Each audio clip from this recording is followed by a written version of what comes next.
Hey y'all, we are going to review the punch shapes tutorial, but the main purpose of this tutorial is to teach you how to use the cookie cutter tool. If you go into any traditional paper scrapbooking store aisle, you will see a variety of paper punches that work to just punch a hole into a piece of paper of some cute shape.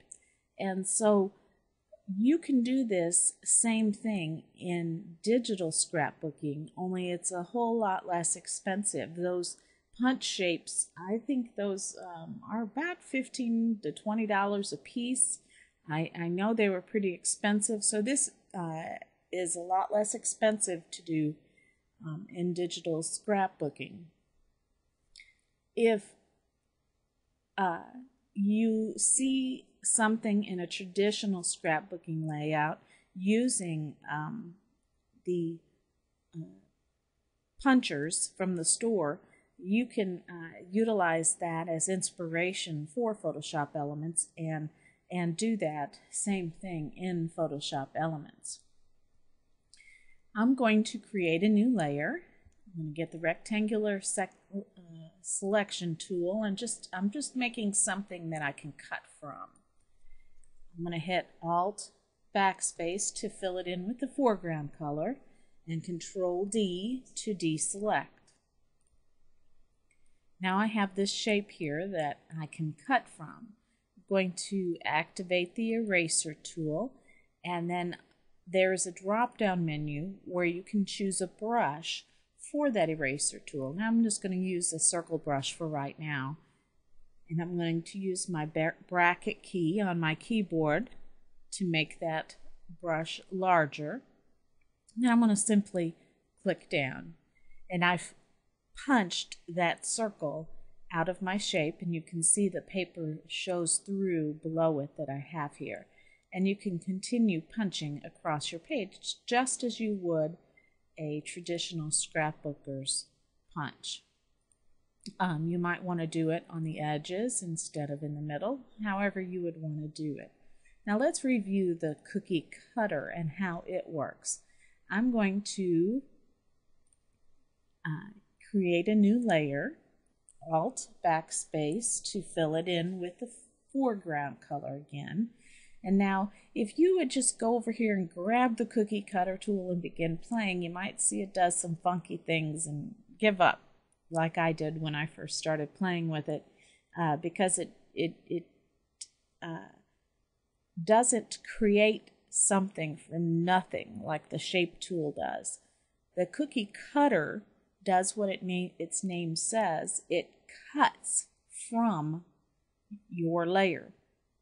And so if you had a photo layer as the active layer and you use the cookie cutter tool, it would cut that shape out of the photo or out of your paper or whatever layer that you happen to have as your active layer. So we've created just this blank black layer to play with. I don't use the cookie cutter very often.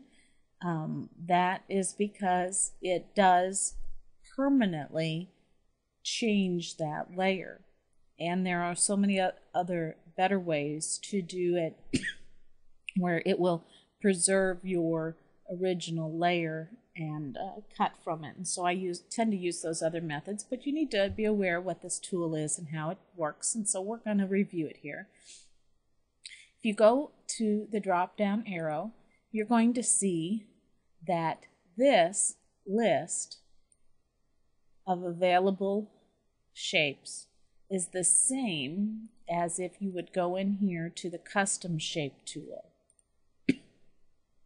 And so if you would install a shape file, which is a .che file, it's going to show up not only here under the shape tool, but also under the cookie cutter tool. And so you can use any shape, and I'm going to choose this heart here, and then you would draw with that shape. And if you had a photo here, you would be able to draw and position this directly where you wanted to over your photo, and as soon as you let go, you see it permanently cuts. Now, you can see over here, it has made a layer mask. If you are advanced enough to recognize what that is from other tutorials, that might be something interesting for you to note. But as soon as we hit this commit button, it merges those two together. And now we have cut this heart shape from that black background. And that's basically how the cookie cutter tool works. Now, if I want to go back and apply this to the punch shape part of the tutorial, if I control click on this thumbnail here in the layer, I can get marching ants around this shape. Obviously, you can do this also with the shape tool. I'm going to go to Edit, Define Brush from Selection. I could name it if I want, but I'm not going to save this permanently, so I'm not going to hassle with that. And click OK. Control D to deselect. Now we're going to go back to this layer here. Make sure it's the active layer. Activate the eraser tool.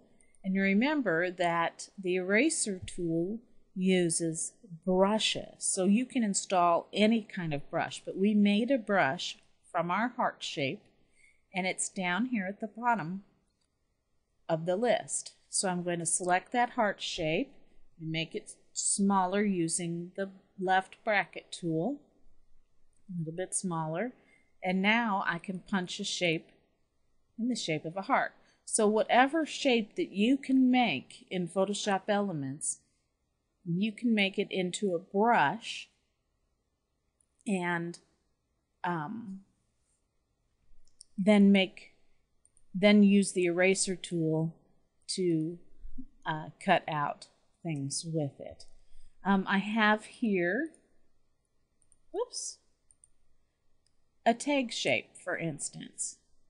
This is just another way that you can apply this, and I'm going to cut out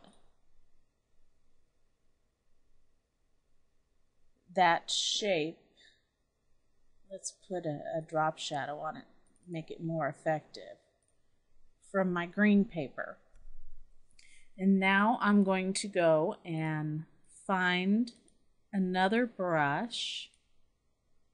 There's the default ones.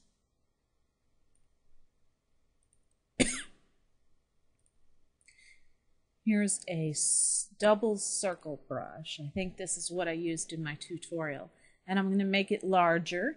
And I can make my tag unique by simply cutting out.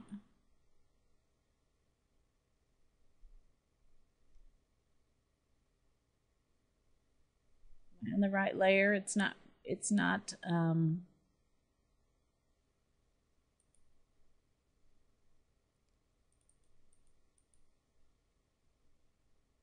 it's cutting out. I had to look because it's cutting out, but it's just doing it ever so faintly. Maybe if I had a different color background, this effect might, it's probably, I know why it is, my drop shadow's too large. You're seeing the drop shadow. Let's try it again. I couldn't figure out why.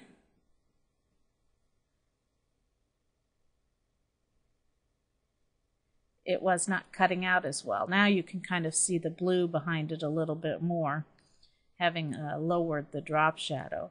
And so you can go all the way around this.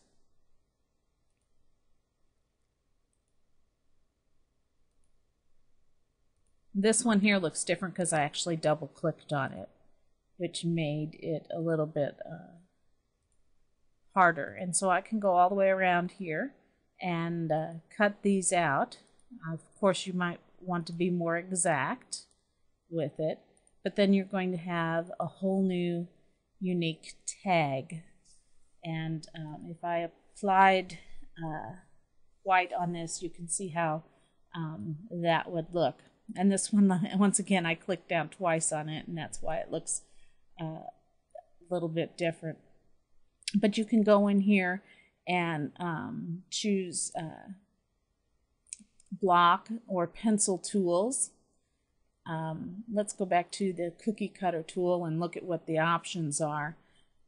In cutting with the cookie cutter tool, you can have it unconstrained or defined proportions, defined size,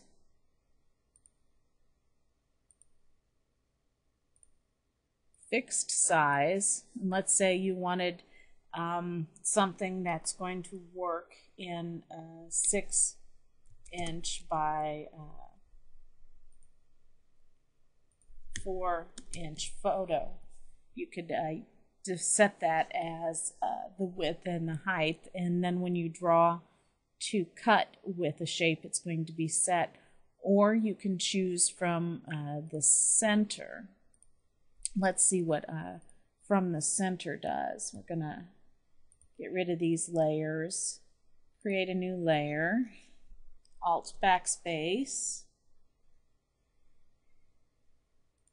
and see what happens when we draw from the center.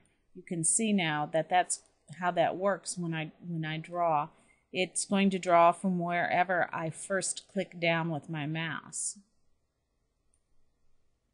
And you almost have to play with that to see how that works. And so that would help you in your positioning things. You can also set it as a feathered edge. And let's just do 50 pixels. And as I do it, the edges, you should be feathered out. You might not be able to see. Oh, there it goes. You can see now there that the edges have feathered out. Let's hit undo, and this one says crop to size. And when we draw with that, it has actually cropped the entire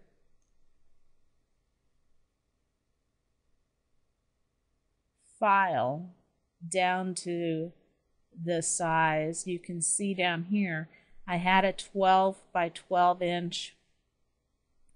I've actually never played with this, so we're learning here together. I had a 12 by 12 inch paper, and it's cropped it down to 5.71 by 5.6 inch paper. So it not only cut that out, it cropped it all, the whole thing, the whole wide thing down to the size of the cookie cutter shape. Which, if you're working with a bunch of other layers, that's not going to be something practical. But let me go ahead and click this again, and you can see that it came up with some other cropping tool preferences. Actually, this looks like the transform tool up here, and so if I wanted to turn it or do whatever else I wanted with it before I allowed it to crop, I could do that. And I did notice that. That also comes up. I didn't notice that. See, there, you know, because I don't use this tool very often. You know, as I said, you never ever stop learning in Photoshop Elements. There's always something else to learn. And so here, because I don't use this, I'm beginning to learn a little bit more. And so remember earlier I showed you that there's a mask layer over here. And so if this was your photo layer, after you make your shape, the transform tool comes up here. So you could actually move this around. Let's go get a photo. It's going to make my tutorial a little bit longer, but I want to show you what I'm talking about. And if I actually had a photo in here,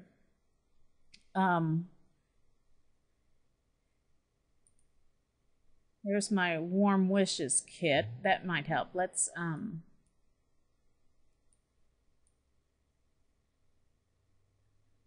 I have my little spinning wheel going on here. Let's just choose this little star paper rather than a photo, and we'll bring that in to play with, and that'll help you a little bit to see more how this is working. And so we're going to use the shape tool to cut from this star paper, and I'm going to make my heart. And now before you hit that select tool, you're going to see that this has become now the transform tool up here, and I can move this around. And so if I had a photo under here and I was trying to get the people's faces right in line, I could move this around, and you can see it's made a mask over here is what it's done. And so I can move this around, I could turn it. You can do anything that you can do with normally with the transform tool to get this to be exactly as you want it to be cutting from your paper. Hopefully that helps you make sense. See, you can see the paper's here and the mask is here. However, as I said before, once you hit this button, it's going to commit it. And now if you turn off these background layers, you can see that that's just a heart shape, and because I had the feathering on, you can see how it's kind of blending into the background, kind of gives a cool effect. But there are other ways of doing that, and that's why I never play with this cookie cutter tool, because now it's, as you can see, my paper layer is permanently damaged. And so anyway, hopefully you've learned a little bit more how to use the cookie cutter tool and an application for it, in that you can use it just like a punch tool that you would buy in traditional scrapbooking. And I would love for you to make something with this or use it somehow in a layout, and share that image with us in the forums.